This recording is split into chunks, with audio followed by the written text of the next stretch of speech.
a long time. I think a little over a month since we've done this. So I appreciate you Mhm. guys' patience for the two or three of you guys that are interested in this podcast.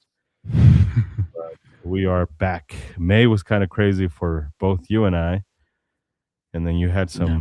some work assignments. And but we're here. Remind humans who you are, Richard. Richard Fletcher. Nickname, I guess, engineer of reality. That's what Facebook wants to call me. So I started a YouTube channel after that. But um, I'm an engineer in telecommunications and What radio do you frequency. mean? That's what Facebook wanted to call you. Yeah, I mean that's what they started. Well, I started to get a little moniker from that, from followers and stuff like that. Oh, got it, got it. The humans on Facebook is that's what they kind of coined you. Yep. I don't think I should say what people call me. Uh, if I called my YouTube channel or my Facebook what people call me, uh, they'd get banned really quick. My name is Edgar Antillon. I am nobody. I am nothing. I just like science. I like to talk about science.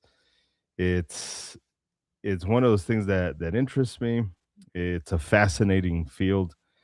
I've always been one of these humans who, although I absolutely hate school and hate the idea of going to school and being in a room for 8 hours and all that stuff, thoroughly enjoy learning on my own.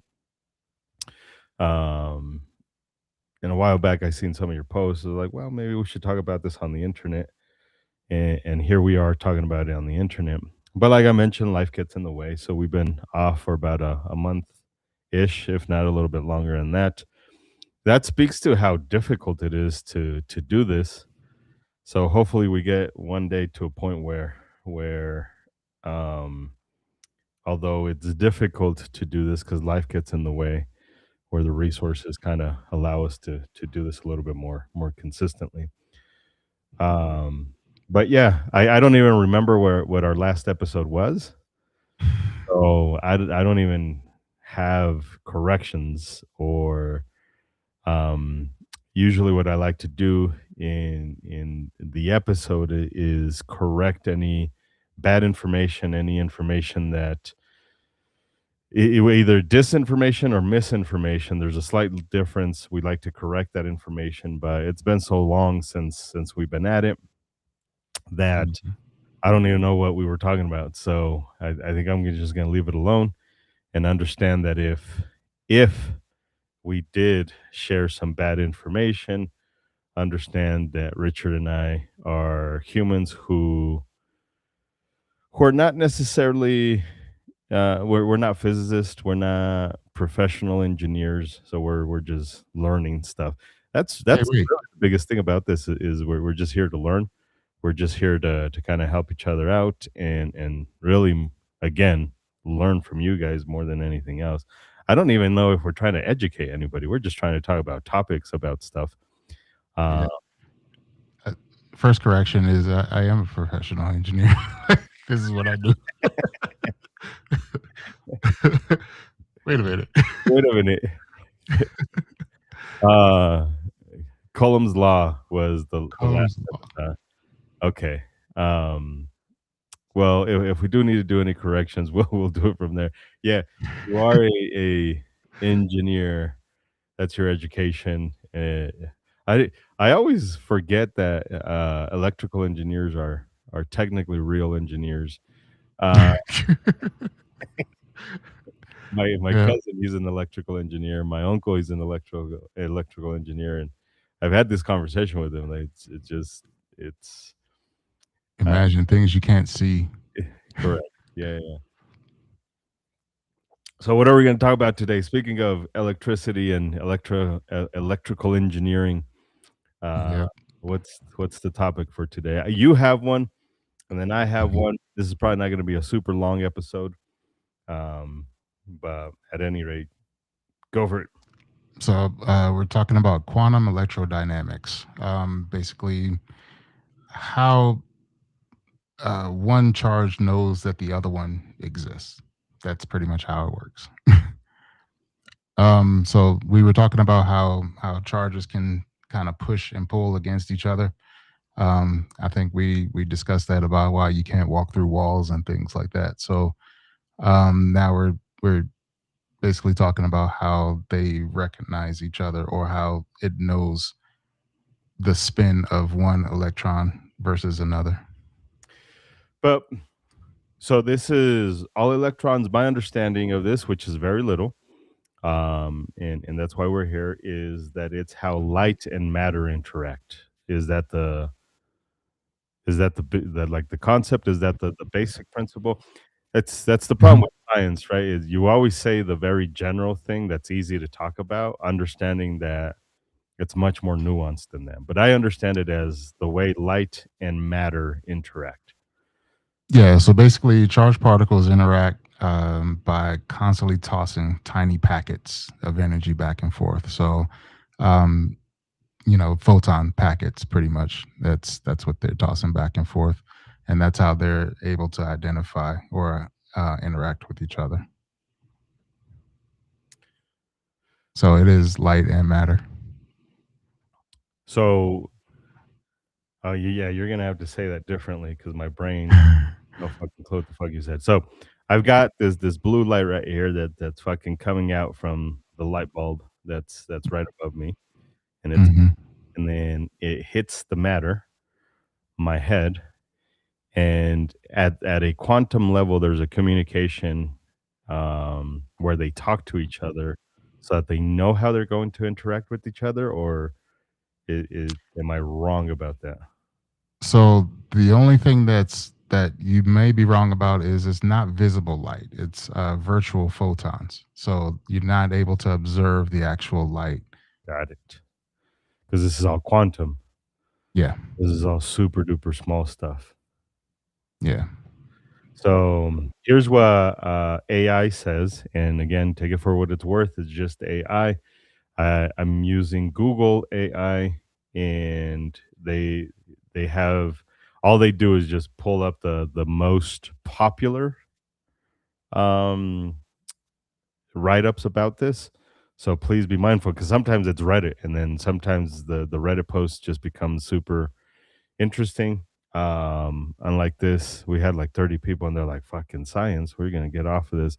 Uh, fuck science. Did that just happen? Yeah, for sure. That did just happen. I have that effect on humans. Super duper have that effect on humans. But here's what it says. So again, it's AI. Take it for what it's worth. Quantum electrodynamics is the relativistic quantum field theory that describes how light and matter interact. It is the quantum counterpart of classical electromagnetism,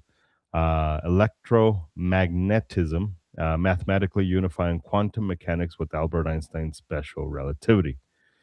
QED is celebrated as one of the most rigorously tested and accurate theories in the history of science. That's according to Wikipedia. The core principles: force carriers, instead of continuous classical electromagnetic field, forces are transmitted through the exchange of fundamental particles called photons. Virtual particles, this is what you were talking about. Virtual particles, the photons exchanged between charged particles like electrons and positrons, are virtual. They exist temporarily as intermediaries to carry momentum and energy, mediating the interaction. Interactions. The theory details fundamental processes such as the absorption and emission of photons, electropositrons, annihilation, and pair production. I'll be honest with you, I have no fucking clue what any of that meant. Um, s- So in simple terms, it doesn't work like gravity. Like it's not a force that's actually pulling you. It's more like being hit by a bunch of microscopic dodgeballs. So, so that's It's using momentum of, say, a small ball or something to actually move you instead of gravity pulling you. So is there a force involved with this then?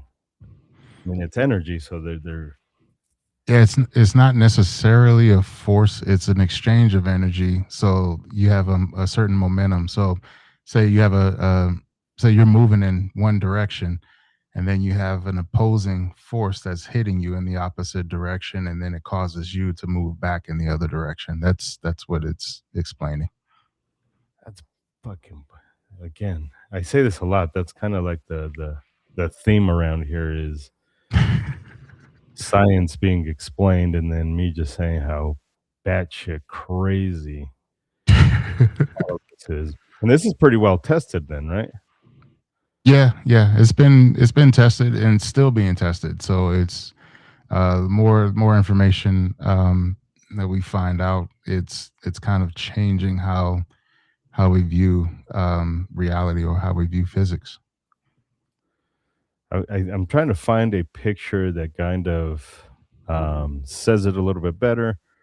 Not that you didn't say it better, but for my brain anyways, I'm gonna try and share it with you guys for those of you guys that are interested or are as dumb as I am and you want to, um, see this. I don't know that it's gonna do much, but quantum electrodynamics, Oh Lagrangian. yes. And if you guys don't know who Lagrange is, highly encourage you guys to do it. The biggest thing about Lagrange, and if they're even talking about the same Lagrangian shit, is we've got points in space where things are kind of balanced out. That's where we keep satellites because of the way the it's two bodies, two systems, whether it be the sun, the moon, and Earth, or different planets. There's a point in which it's balanced. The the gravity of both of them at that point is mostly balanced, and that's, I don't know if that's what they're talking about here when it talks about quantum dynamics Lagrangian, which may be something different than what you're even talking about. But one, an electron, and it's got images, an electron goes from one place and time to another place in time. Two, a photon goes from one place in time to another place in time. And then three, an electron emits and absorbs a photon at a certain place in time. So you have an electron and then a photon that are moving, they collide with one another, and then the electron emits or absorbs a photon at a certain place or time, and then kind of thus changing the trajectory of that photon. Yeah. But this So is all done in shit we can't see. right, and very rapidly. So think of an electron as like well, it's like the field ripple. And the photon is more like an electromagnetic field ripple. So it's kind the QED is kind of the rule book how those ripples interact. Light with matter, Yeah. but So light in such a small and matter in such a small scale that we can't see it. right. But it's still just, I mean, So we're kind light of would be photons interacting with matter. That's what makes light. So the photons interacting with the matter, basically like a light bulb shining on a surface. That's what makes light. So those are photons interacting with matter, and then electricity would be electrons and photons interacting. Then you have chemistry, which is electron behavior governed by QED, electro. so how does this affect us? Like why is this important for humans? Well, I mean, you got your phone screen is a good example of your of QED of chemical electron behavior that's governed by QED. So your standard LCD phone screens are kind of like a pressed chemical. Um, that when excited by particle fields or by electrons and photons, you see the light coming from your phone. So But is that quantum though? Because now we're seeing it. yeah, you're going to be able to see it. You're not seeing the individual excitations, but you're able to see, the end result. So I asked the Google machine, um, and it says the effect on us. It says your body and senses. Vision exists because of QED. The theory describes exactly how photons of light interact with the retinal molecules in your eyes. Furthermore, nearly all which is kind of what you were talking about, a little bit what you were talking about. Nearly all biological processes rely on electrons transferring between molecules, which QED helps explain. Solid matter.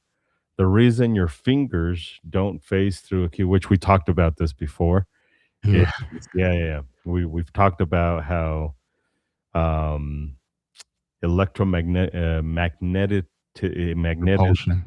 repulsion is what we feel, not necessarily the actual stuff. But the reason your fingers don't phase through the keyboard when typing is rooted in QED. The electrons surrounding the atoms in your fingers and the atoms in the keys repel each other through magnetic through the electromagnetic force. Modern electronics, your computer, which is what you were talking about, um, modern electronics, the computer or similar or smartphones, I'm sorry, you are using operate on semiconductors. The tiny transistors in these chips require calculations rooted in quantum mechanics and electrodynamics to function properly without short circuiting. Lasers and medical scans. The Department of Energy notes that QED principles from the basis or form the basis for technologies like lasers and medical imaging tools such as MRIs and X ray scanners used to diagnose and treat diseases. So that shit's all over the place. Yeah, yeah. It's everywhere. Um, One person you can look up is a theoretical physicist named Richard Feynman. I Yeah, like that he has my initials and my name. yeah. Richard Feynman is he's he's dope. Yeah, if you Mhm. guys don't know who Richard is, I mean he's one of the most talked about physicists of the 1900s. The 1900s. Richard Phillips Feynman was an American theoretical physicist and Nobel laureate, laureate who made significant contributions to quantum mechanics and particle physics. Known for his offbeat personality, Feynman also is a gifted lecturer and author. Scientific contributions: Feynman's work on the Manhattan Project during World War II was crucial to the development of the atomic bomb. He later expressed regrets over use.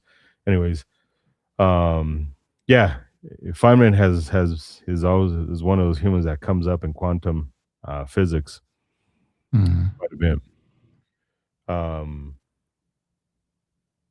I'll be honest, this is still one of those quantum physics in general for me is still one of those because it's already crazy the universe. Anytime you really talk about the universe, it's already crazy.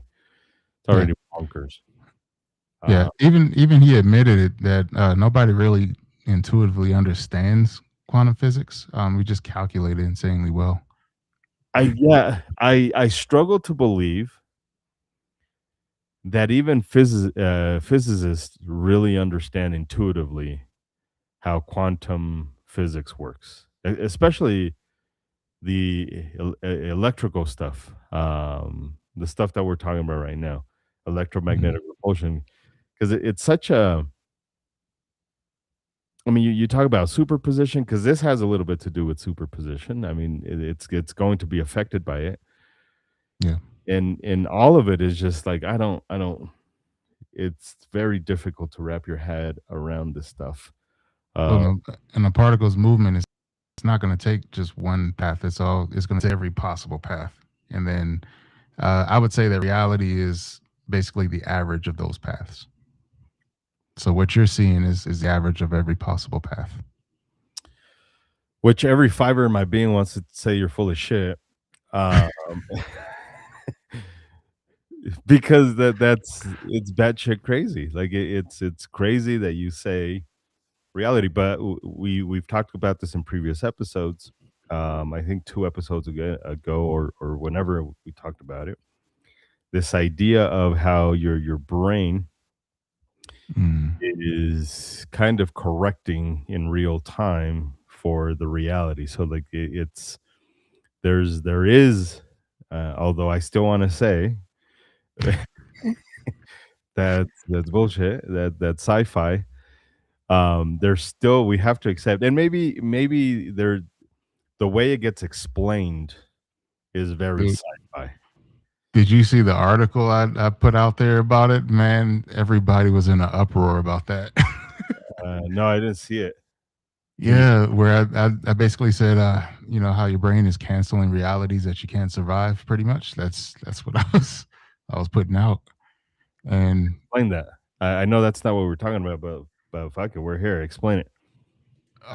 yeah, basically what I'm saying is that your brain works on a buffer, and you're able to see the reality that you see is the corrected version that your brain has already decided that you're able to survive. It's not. Um, you're basically only able to see about 10% of the actual reality. So, Yeah, uh, there's a lot of works in psychology about this. mhm, This is where the gaslighters come up. And so there is already a reality about that in the psychology world. What we don't understand is how, and we should like if you think about this logically, everything in this universe is just energy. Everything in this universe is essentially the same. It's so cheesy and it's so cliche, but it's 100% true. So it makes sense if you understand how science works mhm, that your traumas, your psychological traumas, affect the way you survive and affect the way you build relationships and affect the way you communicate with other humans and you interact with other humans. But at the same level, there we still have to accept there's still molecules and there's still photons going into your body, and there's still electrons, and there's still positrons, and there's still neutron. Like you name it, everything you talk about in space is still interacting with your body and your brain, and your mhm. brain has to figure out how do I survive because that's what we're made of. uh, Yep, our our structure is slightly different than say um, just your plain old photon and molecule. It's a very complex system, but we're still just made of the same shit that's available in space. Like right. the ingredients that in my body are still just what's available in space. It's not more, it's not less. It's That's how we became the thing that we are. So I think that's the problem on one side you'll have people say, well, yeah, there are humans who make up their own reality to suit their life or whatever. And at the same time, you're like, well, no, that's just how quantum physics works. Right. So from a psychological perspective, it's intuitive. Yeah, people do that, and sometimes people don't do it maliciously.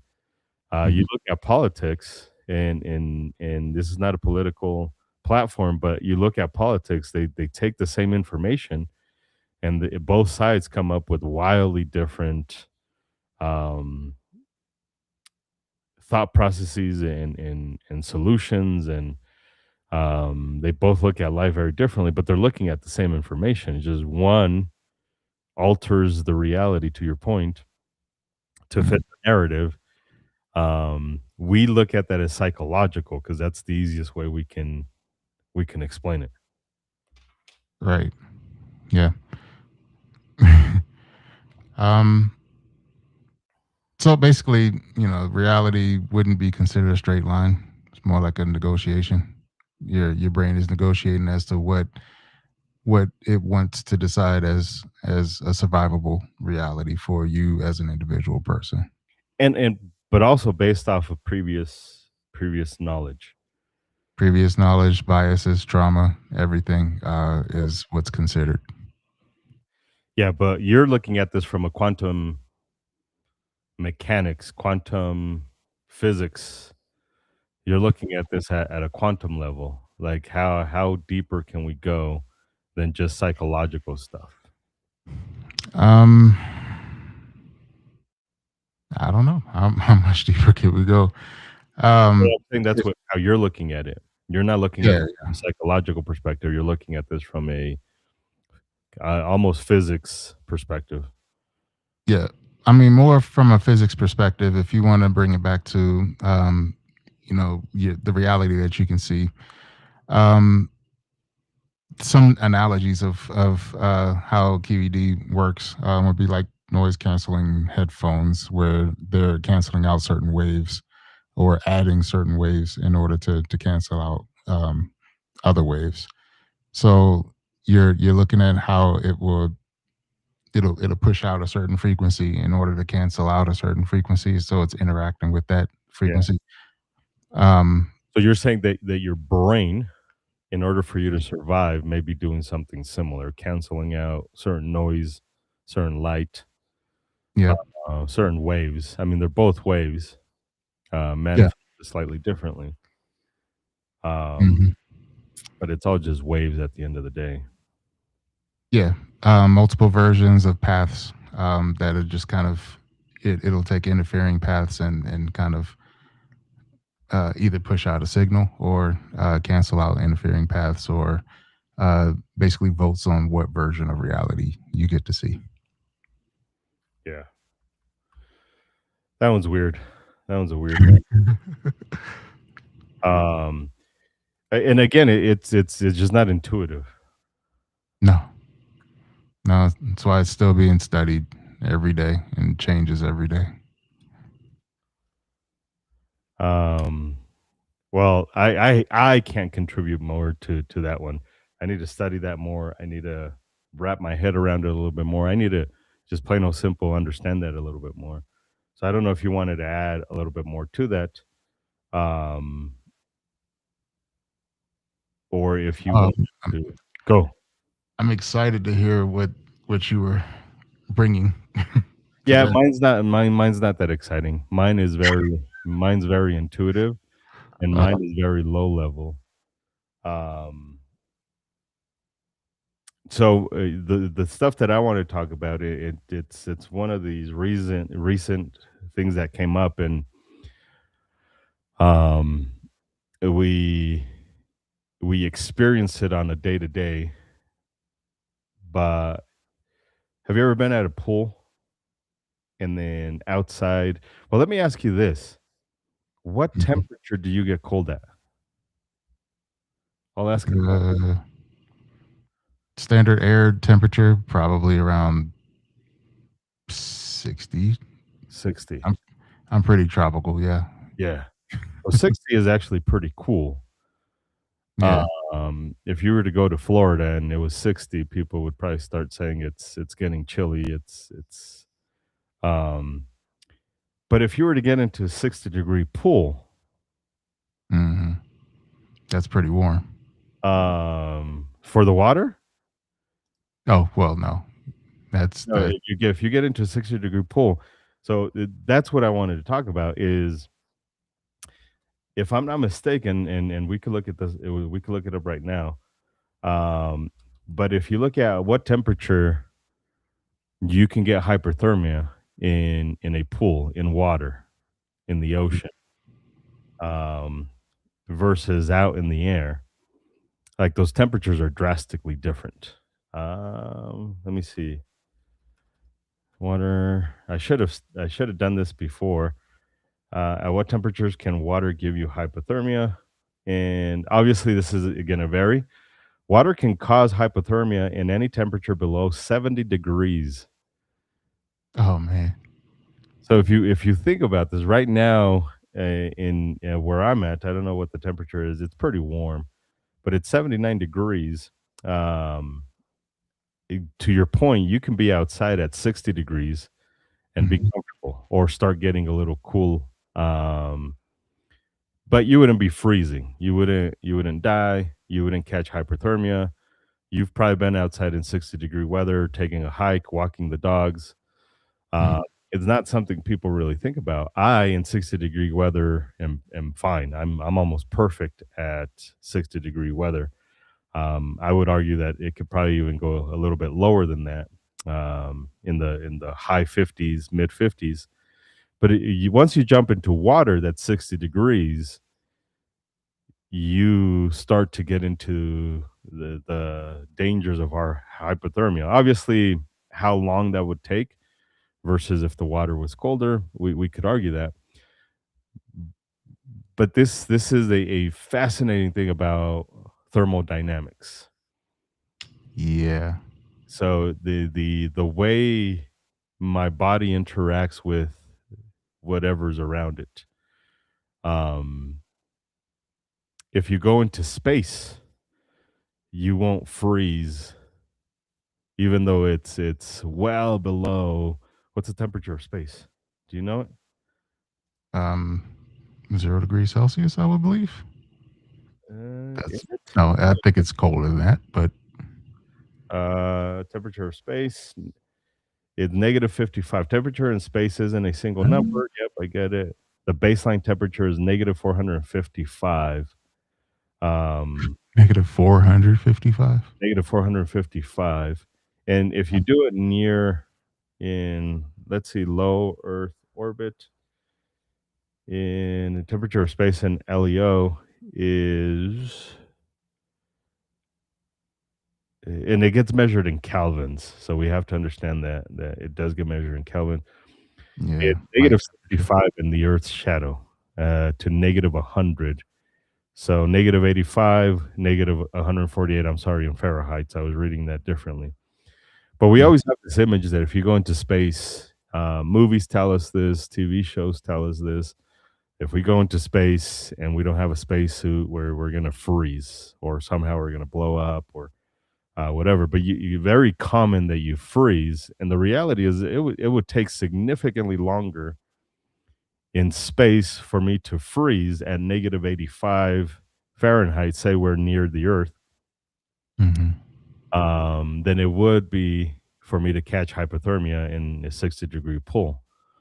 Um, it's just weird how these molecules, which we were talking about, in water, they suck out the heat. That's really what they're doing more than anything else. And I'm being general about this, but the water's so closely packed to you, so close to your body, and in high concentrations that it's sucking essentially the heat out of your body.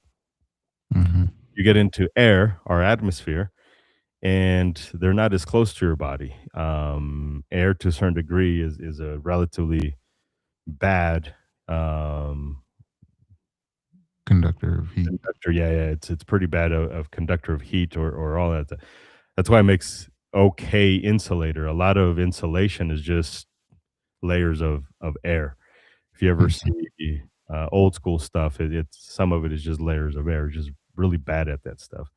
That's why I'm in 60-degree weather outside. Me walking the dogs not going to have a big deal. 60-degree water, depending on many conditions, but overall, in general, I can catch hypothermia. In space, you're in a near vacuum, so Mm, everything's so spread out. Everything isn't compact. There's no atmosphere applying pressure to those molecules. Here on Earth, we have our atmosphere, but in mhm. space, at negative 85, negative 100, it would take several hours. It's going to happen. It's still going to happen because you still are losing. But again, it's again, this is just a general conversation. I would get hyperthermia in the Pacific Ocean before I freeze in space, Okay. which is wild to think about Yeah. because it's still Yeah, 'cause temperature. I'm yeah, I'm still my mind is like trying to pull the vision of freezing in space. So, like, How long? can you actually freeze, or would it be more of a petrification? Because how much water is in space for you to actually freeze? Well, it'd be your water. It'd be your yeah. Okay. Yeah, it'd be your water. So it would still freeze because you still have moisture in your Uh, system. So I think that's the argument is your own moisture is what's freezing. I get what mm, you're saying though. Like in space, you're in a near perfect vacuum. There's really no moisture because it's all sucked away until it attaches onto an asteroid or something like that. But let's see, yeah. how long to freeze in space? Again, these are all just general stuff because it depends. In the vacuum of space, your body will not freeze instantly because there's no air or matter to conduct heat away from you. Your body heat can only escape via radiation, which is a slow process. It would take roughly 12 to 24 hours to freeze completely solid, Mm. um, which is crazy. You'd be long dead from the other stuff. No oxygen, Yeah. no atmosphere. Like you'd be long gone way before that. Gases inside your system. So Die from bloating. I don't know if you would die from bloating because again, it's a vacuum. So I don't know. Yeah. It, Would it would it be a would things bloat be or would pulled it be a apart? compression?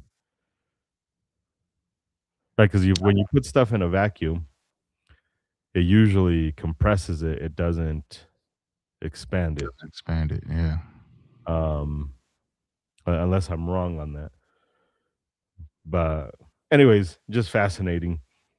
This whole idea of how we measure temperature and how it affects us, and temperature is not what we think it is, and heat and temperature are not the same thing. Even in space, there's no temperature. They measure it in kelvins, not really in temperature the way we measure it down here in on Earth because of the way the molecules interact. What's that? Kelvin would be measured in light, pretty much. No, they still measure heat in kelvins. Yeah. So up in space, it's still it still gets measured in kelvins. Temperature in space isn't a single number. In deep empty space, the baseline temperature is negative 455 or 2.7 Kelvin. So they measure it in Kelvin um, for heat Okay. or coolness, heat or coolness. Yeah, it's weird. It's pretty fucking weird. We know Kelvin for lights here on Earth. Yeah, because Like yeah, color temperature. color temperature. No, it's also a heat. The way we would think about heat temperature as well. Yeah, for sure. Interesting. That's a weird thing. So not as batshit crazy as your quantum electrodynamics, but it's still one of these fascinating things on how our body interacts with different layers. Even here, different layers of our atmosphere.